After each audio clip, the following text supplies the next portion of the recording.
En décembre ouvre donc cette exposition sur les Étrusques, consacrée à la place des Étrusques en Méditerranée. Il s'agissait en effet d'une des principales civilisations de la Méditerranée antique, et nous allons l'illustrer à travers l'histoire d'une cité, la cité de Cerveteri, qui se situe à 1 heure environ au nord de Rome, et qui a été une des grandes cités du monde antique. Pour la première fois, nous allons présenter un millénaire d'histoire. Nous allons montrer le développement de la naissance de la cité et jusqu'à sa défaite finalement face à Rome.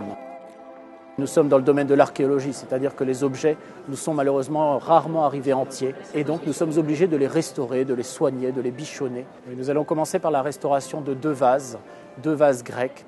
On a besoin aujourd'hui, pour leur donner vraiment toute leur splendeur, de reprendre la structure des vases, les collages anciens, l'état de surface pour leur donner vraiment l'éclat de l'antique. Le visiteur, je crois que c'est la première fois qu'il peut comme ça accéder à ces opérations et percevoir justement finalement tout le travail qui est derrière une exposition, tout le travail qui est celui du musée, de la conservation, de la préservation des œuvres.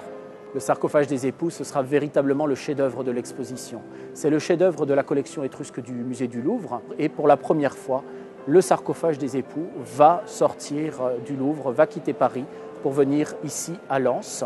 Et donc c'est l'occasion là aussi extraordinaire pour le public de voir ce sarcophage démonté, de voir les restauratrices intervenir sur la surface de la pièce pour là aussi lui redonner véritablement toute sa splendeur et toute sa jeunesse.